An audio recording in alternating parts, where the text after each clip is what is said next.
Olá, pessoal! Hoje nós vamos ler o capítulo 10, Danos da falta de correção. Como famílias cristãs, temos os princípios bíblicos como fundamento que nos permitem um trilho firme e consistente. Tomemos como exemplo, na prática, o princípio da verdade. Falar a verdade é indiscutivelmente um valor precioso. Se um filho é pequeno e os pais o veem distorcendo uma história, é preciso considerar o ato e imediatamente trazer luz e correção. Muitas vezes, na correria, os pais revelam alguns erros porque estão indispostos a lidarem com pequenas situações ou minimizam seu impacto. Criação de filhos é uma missão de longo prazo. Não se trata de um ou outro ensino ou correção, mas sim de uma série de ensinos e correções pacientemente aplicados. A visão de longo prazo consiste em um posicionamento contínuo dos pais, sem omissão. Desse modo, se queremos que nossos filhos cresçam e falem a verdade, então toda mentira precisará ser imediata e recorrentemente corrigida com a mesma atenção e seriedade. Se por um lado a aplicação da correção traz benefícios aos filhos, por outro sua omissão certamente traz malefícios. A palavra de Deus também relata esse tipo de experiência de pais que negligenciaram seu papel e não aplicaram a disciplina àqueles que geraram e deveriam ter criado de forma correta. O motivo desses relatos não é apenas nos informar a respeito de algo que se deu em um tempo distante na história. O propósito é nos advertir a não cometer os mesmos erros. Paulo falou disso aos Coríntios. Essas coisas aconteceram com eles para servir de exemplo e foram escritas como advertência a nós, para quem o fim dos tempos tem chegado. 1 Coríntios 10, 11. O sacerdote Eli. O primeiro exemplo negativo que queremos analisar é a omissão de Eli em relação aos seus filhos. A descrição de quem eram é trágica. Os filhos de Eli eram homens malignos e não se importavam com o Senhor. 1 Samuel 2,12. Note que não se tratava de crianças pequenas, mas de filhos adultos, crescidos, que já haviam constituído família. E pior, eram sacerdotes. As Escrituras revelam que eles roubavam a oferta do povo. Tanto a reprovação da conduta deles como a gravidade do que faziam é bem clara. Era, pois, muito grave o pecado desses moços diante do Senhor, porque eles desprezavam a oferta do Senhor. 1 Samuel 2,17. Se isso não fosse o bastante, ainda se prostituíam à entrada do tabernáculo. Eli já era muito velho e ouvia tudo que seus filhos faziam a todo Israel e de como se deitavam com as mulheres que serviam à porta da tenda do encontro. 1 Samuel 2,22. O Altíssimo confrontou através de um profeta e denunciou o sacerdote por honrar mais os seus próprios filhos do que a Deus. 1 Samuel 2,29. Depois disso, no conhecido episódio em que chama audivelmente o nome do garoto Samuel, Deus trouxe uma nova palavra de confronto e juízo. Observe. E o Senhor disse a Samuel: Eis que vou fazer uma coisa tal em Israel, que todos os que a ouvirem ficarão com os dois ouvidos tinindo. Naquele dia farei contra Eli tudo o que eu disse a respeito da casa dele, do começo ao fim. Porque eu já disse a ele que julgarei a sua casa para sempre, pela iniquidade que ele bem conhecia, porque os seus filhos trouxeram maldição sobre si, e ele não os repreendeu. 1 Samuel 3, de 11 a 13. É interessante a específica afirmação bíblica de que Eli não repreendeu seus filhos. Logo, o problema foi a falta de correção. Não podemos afirmar que não houve ensino de que essas práticas eram erradas. Aliás, a lógica sugere que isso muito provavelmente tenha sido transmitido aos filhos do homem de Deus. Consideremos, pois, dois argumentos. Primeiro, os filhos de Eli eram ministros do santuário. Ofni e Finéias, os dois filhos de Eli, eram sacerdotes do Senhor. 1 Samuel 1:3. Como sacerdotes, eram obrigados tanto a conhecer como a ensinar a lei de Deus, que condenava suas próprias práticas. Eles não tinham uma escola de formação teológica. Os pais eram responsáveis por disciplinar e ensinar os filhos. Portanto, não se pode afirmar que eles não foram instruídos. Segundo, não há nenhum registro de que Eli tenha cometido as mesmas práticas de Ofni e Finéias. Pelo contrário, ele só é condenado por não tê-los repreendido. Como veremos à frente, há um único registro de que ele se mostra contrário às práticas dos filhos. Portanto, não se pode afirmar que eles não tiveram um bom exemplo. Logo, concluímos que o problema foi falta de correção, não de instrução. Por isso, afirmamos que a educação sem correção é um trabalho incompleto. A disciplina, o confronto, a correção dos erros dos filhos são parte do processo de formação deles. Agora, consideremos uma aparente contradição do texto bíblico. Deus acusa Eli de não corrigir seus filhos, 1 Samuel 3,13, e o faz depois de declarar que o sacerdote honrava mais seus filhos do que a ele, 1 Samuel 2,29. Mas não podemos ignorar esse relato registrado um pouco antes dessas declarações. Eli já era muito velho e ouvia tudo o que os seus filhos faziam a todo Israel, e de como se deitavam com as mulheres que serviam à porta da tenda do encontro. E disse-lhes: por que vocês fazem essas coisas? Pois de todo este povo ouço constantemente falar das coisas más que vocês fazem. Não, meus filhos, porque não é boa a fama essa que ouço. Vocês estão levando o povo do Senhor a transgredir. Se um homem pecar contra o seu próximo, Deus será o árbitro. Mas se ele pecar contra o Senhor, quem intercederá por ele? Mas eles não ouviram a voz de seu pai, porque o Senhor os queria matar. 1 Samuel 2,25. Por que o Senhor afirma que Eli não repreendeu seus filhos depois desse relato? Está certo que pode até não nos soar a melhor das repreensões ou confrontos, mas verdade seja dita, essa conversa não foi agradável e certamente não expressava apoio ao que os filhos de Eli faziam. Afirmamos antes que se trata de uma aparente contradição, até porque a Bíblia não se contradiz, pelo contrário, ela se completa, se explica e é sempre harmônica. O que podemos entender então? Que a tentativa de correção da parte de Eli aconteceu tarde demais.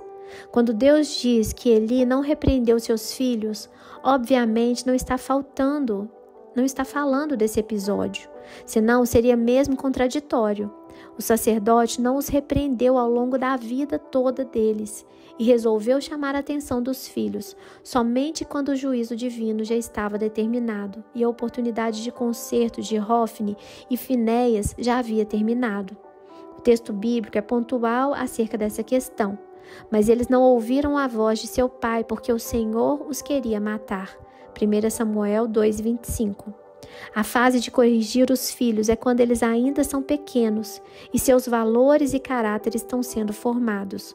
Uma prole que cresce e atinge a fase adulta, sem correção ou limites, dificilmente se ajustará com uma tentativa de correção tardia. Isso precisa trazer temor ao coração dos pais. Como já demonstramos anteriormente, a própria Escritura Sagrada distingue o tempo de se plantar as sementes da educação e correção nos filhos, a infância, e o tempo de colher o resultado desse plantio, a velhice. Ensine a criança no caminho que deve andar, e ainda quando for velho não se desviará dele. Provérbios 22:6. A lição é clara. O rei Davi. Outro exemplo bíblico de omissão paterna na correção é o do rei Davi. Começaremos tratando de sua negligência com relação a Adonias, o quarto filho na linhagem de sucessão, 2 Samuel 3, de 2-5. Nascida em Hebrom, quando somente a tribo de Judá ainda havia reconhecido seu pai como rei, figurando assim entre os primeiros filhos e com 2 dos seus irmãos mais velhos já mortos, Amnon e Absalão, Adonias tentou tomar o trono de seu pai, estando ele ainda vivo, quando já havia sido definido quem seria seu sucessor, Salomão. Qual a razão para esse levante? Por que a arrogância dessa exaltação e conspiração rebelde? A palavra de Deus apresenta uma resposta simples para isso. Então Adonias, filho de Agite, se exaltou e disse: Eu serei o rei. Providenciou carros de guerra, cavaleiros e 50 homens que corressem na sua frente. Seu pai jamais o tinha contrariado, dizendo: Por que você fez isso ou aquilo? Adonias tinha boa aparência e era mais jovem do que Absalão. 1 Reis 1, 5 e 6. Atente para a frase: seu pai jamais o tinha contrariado. Adonias cresceu desconhecendo limites e a compreensão de autoridade ou cadeia de comando dentro do lar. Infelizmente, essa história se repete em nossos dias.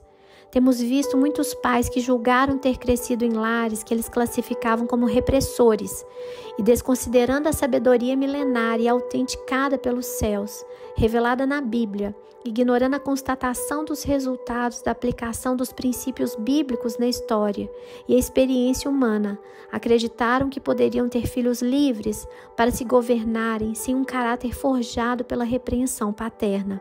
O resultado, o mesmo caos reproduzido na família de Davi, se repetiu em seus lares.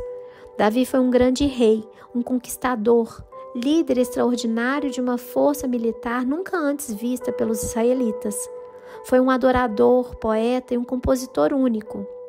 Sem mencionar que, mesmo não sendo da tribo de Levi, exerceu esporádicas funções sacerdotais. E o que não pode ser ignorado é reconhecido nas Escrituras como um profeta. Ninguém pode negar que ele foi um homem de Deus, ungido e capacitado pelos céus. Contudo, indiscutivelmente foi um péssimo pai. Seus erros e negligência na correção dos filhos também podem ser vistos ao observarmos o incesto de Amnon, 2 Samuel 13, de 1 a 19, e a forma em que Absalão, irmão de Tamar, a quem Amnon violentou, o assassinou depois, 2 Samuel 13, de 20 a 39. Em ambos os casos, Davi foi omisso, não corrigiu como pai e não puniu como rei. Tanto um erro como o outro foram expressões impróprias.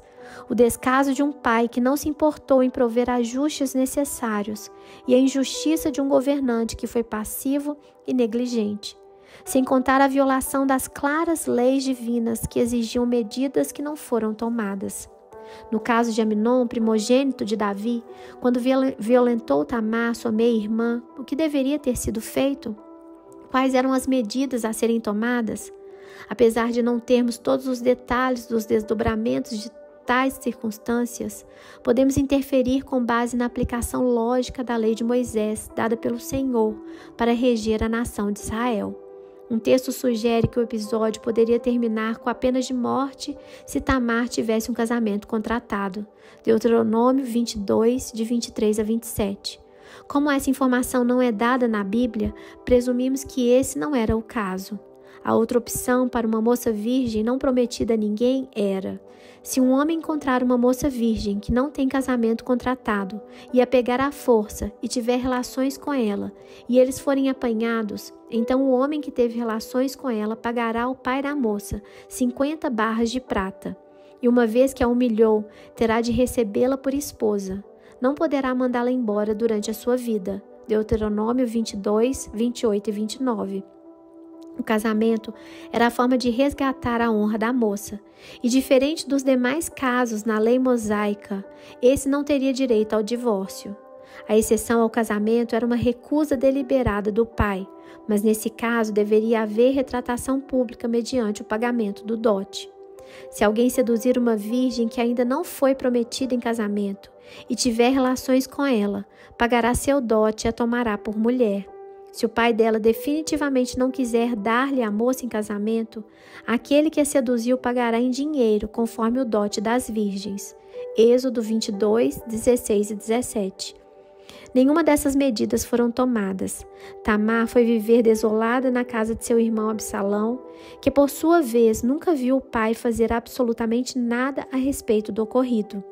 Não houve nenhuma repreensão paterna e nenhum ato real de punição. O resultado? O ódio passou a crescer e se desenvolver dentro de Absalão, que um dia decidiu vingar-se por Tamar e assassinar seu próprio irmão. Foi ato previsível? Não para Davi, pai omisso e ausente, que não dialogava com os filhos. Contudo, Jonadab, sobrinho de Davi, já havia vislumbrado qual seria o fim da história. Veja o que a Bíblia registrou sobre esse ocorrido. Absalão deu ordem aos seus moços, dizendo: fiquem atentos, quando o coração de Amnon estiver alegre de vinho, e eu der uma ordem para matá-lo, então matem-no. Não tenham medo, pois sou eu quem está ordenando. Sejam fortes e valentes. E os moços de Absalão fizeram com Amnon como Absalão lhes havia ordenado. Então, todos os filhos do rei se levantaram, cada um montou a sua mula e fugiram. Estavam eles ainda a caminho quando chegou a Davi essa notícia. Absalão matou todos os filhos do rei e nenhum deles escapou. Então o rei se levantou, rasgou as suas roupas e se lançou por terra. E todos os seus servos que estavam presentes rasgaram também as suas roupas. Mas Jonadab, filho de Simeia, irmão de Davi, tomou a palavra e disse: Não pense o meu senhor que mataram todos os jovens filhos do rei, porque somente Amnon morreu. Absalão tinha resolvido fazer isso desde o dia em que sua irmã Tamar foi violentada por Amnon. Portanto, que o rei, meu senhor, não ponha na cabeça essa ideia de que todos os filhos do rei morreram, porque só Amnon morreu. 2 Samuel 13, de 28 a 33. Sem querer justificar o pecado de Absalão, que foi uma escolha dele, precisamos reconhecer que se o rei Davi tivesse intervido como pai, ou mesmo como governante, o desfecho da história poderia ser diferente. O anseio da vingança de Absalão baseava-se na impunidade de Amnon, e a omissão na aplicação da punição é acreditada na conta de Davi.